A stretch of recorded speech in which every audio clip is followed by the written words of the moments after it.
Звук идет? Все, отлично. Ребят, всем привет! Всех приветствую на лектории Федерации. Сегодня мы вам расскажем про то, вообще, что такое триатлон, как вообще в него зайти, зачем он нужен, что желательно знать, если вы хотите действительно продолжать добиваться каких-то успехов в этом. Первое, с чего хотелось бы начать, это, наверное, чуть-чуть понять аудиторию, да? Скажите, пожалуйста, кто в зале вообще ни разу не стартовал на соревнованиях по триатлону? Давайте выше руку, выше. В общем, пол зала новичков. Соответственно, я буду рассказывать более, для тех, кто уже стартовал, я вижу, есть вот такие мастодонты, айронмены уже. Я, возможно, буду рассказывать какие-то элементарные вещи, но вспомните себя, когда вы начинали, все эти моменты казались просто невообразимыми, поэтому я буду прям все до мелочей рассказывать. Давайте, все-таки микрофон. Слышно, да, людям. Меня не слышно? Так лучше, да? Так лучше? Мой голос более сексуально звучит. Ладно, хорошо. Итак, мотивация. Давайте чтобы понять, что здесь вообще вами движет, все-таки 2-3 человека расскажут, зачем они занялись триатлоном. Есть желающие? Нет желающих? Тогда буду сейчас пальцем показывать. Кто-нибудь расскажите, зачем вы пришли, почему вам вообще хочется заниматься триатлоном? Ты, я знал, не откажешь, идем сюда. Он в конце сейчас спасибо скажет. Давай, представься, у тебя минута. Хорошо. Давай, говори. Привет, меня зовут Нурсултан, мне 26.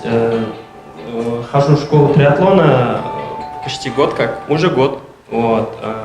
Стартовал на нескольких домашних стартах. Зачем я в триатлоне? Мне кажется, триатлон — это образ жизни, потому что он заставляет тебя все время двигаться вперед. И до этого я сильно следил за футболом, если честно. Челси, мой любимый клуб. Я следил, тратил время, нервы, но потом понял, что им пофигу, на меня. Обо мне никто не думает. И я с годами начал на себе концентрироваться. Искал, ходил в качалку. Походу, мои гены не позволяют нормально качаться. И я искал, общался, и нашел триатлон. Если будешь искать, найдешь. Спасибо. Короче, он пришел к нам от безвыходности. Футбол не взяли, в качалки не взяли, в триатлон взяли. Рахмат, мотивация зашкаливает. Так, кто второй, кто реально хочет рассказать, зачем он здесь. Надо, зачем, а что вы? И давайте без помпезных речей. Может, у кого-то там просто талию убрать, подвигаться в конце концов. Можно вполне приземленно общаться, не что-то такое за небес. Да, ребят, в Абу-Даби, зачем вы вообще едете туда? Абдували, иди сюда. Есть. Самого движения. Во второй есть микрофон? Офигеть вообще. Павел, идем сюда, на камеру работаем. Когда еще такая возможность появится? Моя самая большая мотивация — это мои дети. Именно пример для моих детей привел меня сюда. Я хочу быть таким подтянутым, сильным, стройным и выносливым. И хочу, чтобы мои дети были такими же. У меня 3 детей, 2 младших сына. И у меня цель, чтобы спорт был их образом жизни. Точно так же, как сон, еда и какие-то другие занятия. А второй мощнейший мотиватор — это Симитей. Его, к сожалению, здесь нет. Онлайн-мотиватор, да? Да. Чата триатлет. Мы с ним как-то встретились в ворк-классе, он говорит: тебе не надо качаться, тебе надо триатлоном заниматься. Я говорю: спасибо, а ты чуть не занимаешься. Он говорит: я занимаюсь, время от времени, раз в полгода приблизительно. Неделю где-то. Он говорит, что это невероятный образ жизни, это невероятный спорт, ты должен в него окунуться, тебе очень понравится. Я окунулся, а Симитей все никак не может. Он в чате. Да, он в чате. Но он, кстати, был в Абу-Даби в прошлом году. Да, я помню. Он рассказывал. Поэтому мотивация — это спорт, дети. А когда начинаешь заниматься, это образ жизни уже. у тебя меняются привычки, у тебя меняется расписание, меняется круг общения, ну, это становится клево. Ну, вот так. Все? Подожди, еще что-нибудь расскажи. Так, в общем, еще мотиватор. Это сам Чингис. Спасибо тебе, Чингис. Клево. Я знал, что ты должен про меня рассказать. Один раз где-то года 3 назад или 2 года назад, нет, 3, скорее всего, Чингис создал группу WhatsApp. Я тоже... Не я, Байкал. Байкал создал группу, я присоединился к ней. А потом Чингис как написал сообщение, типа, кто ежедневно не тренит, можете выйти из группы. Я сразу из группы вышел. Понял, что... Я люблю мотивировать. Сейчас я не готов к этому. Ну, Чингис умеет мотивировать. Ну, потом я подготовился и снова вошел в группу. Отлично, я рад, что ты с нами. Да. Ой, снова я говорю, клево. Давайте кто-нибудь из девочек, пожалуйста. Айзада. У тебя горло? Ну, кто-нибудь выручите. Давайте, надо показать, что и девочки тоже есть среди нас. Юли нет ее. Да? Да давайте, не бойтесь, идемте к нам, идемте, как раз. Да пойдемте. Пойдемте, расскажите, зачем вы тут? Ну, она ради, не бойтесь. Чопи, давай ты. Пошли, давай. Сейчас я одну девочку возьму. Да, пошли. Ну, пойдем, да. Давай. Вот. Давайте поддержим девочек. У нас, между прочим, очень много девочек начало стартовать на всевозможных стартах по триатлону, чему я несказанно рад. Вот. И для информации, в прошлом году наша девочка стала чемпионом среди профессионалов в Центральной Азии. Так что девочки очень даже нас прям поддерживают в профессиональном спорте. Чопи, моя сестренка. Мы в Кыргызстане, все продвигаем своих. Давай.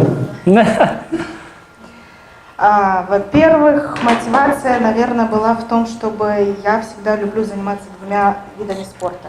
Например, я всегда ходила либо в фитнес-зал, занималась параллельно танцами, либо на фитнес-бокс. В триатлон я пришла, наверное, после I Love Running. Тоже круто. Так, значит, я всегда плавала, я всегда бегала. На велосипеде я с детства катаюсь, но периодически так. И за месяц, наверное, подготовилась к спринту на Искуле. И вот, что еще рассказать? Ну все нормально, что? Я еще судья, кстати. Да. Об этом мы чуть позже тоже расскажем. Что? Вот это не нравится тебе? Поменять надо? В него, да? Ну все, он лучше, точно. Вот. Давайте теперь я чуть расскажу, да, про мотивацию. Ребят, не стесняйтесь, у всех мотивация разная, да, у кого-то похудеть, у кого-то новый круг знакомств, кому-то надоело ездить отдыхать и просто проводить там свой отдых на пляже и пить пиво, да.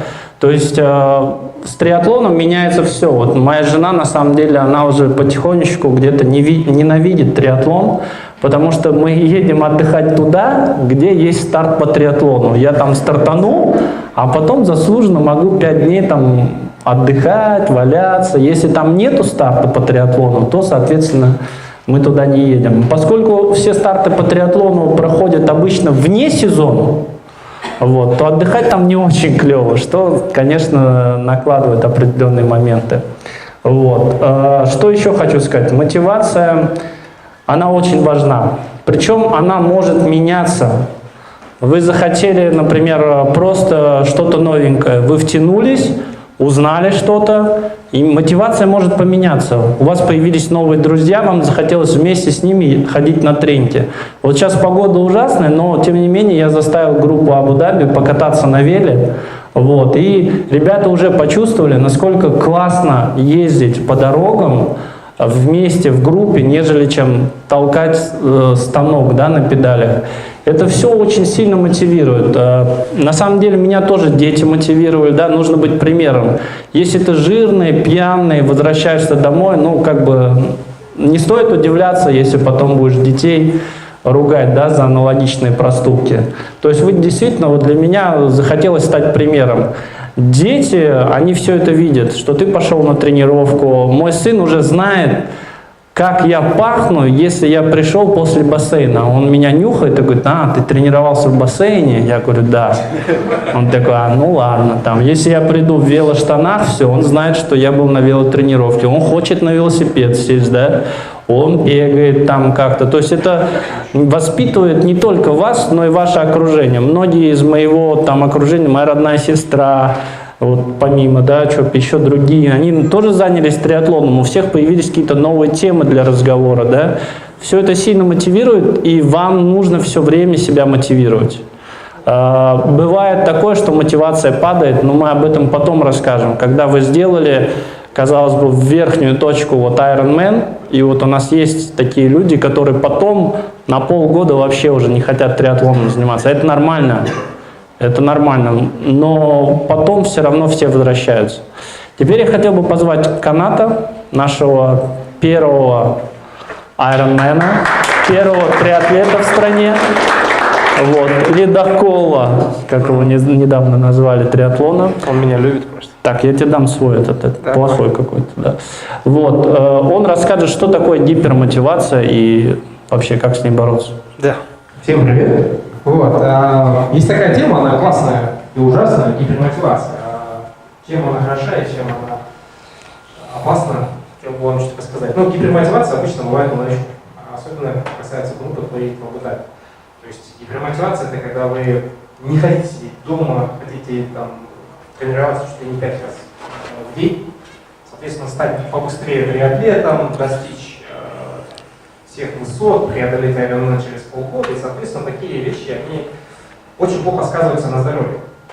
В гипермотивации есть, как бы, там, не знаю, 3-4 варианта. Первое — это у вас откажет какая-то часть организма, это вы получите травму, вы получите перетрен, и, соответственно, триатлон забросите. Вторая часть, через неделю этих же тренировок вам все надоест, пойдете, выпьете и обратно триатлон бросите.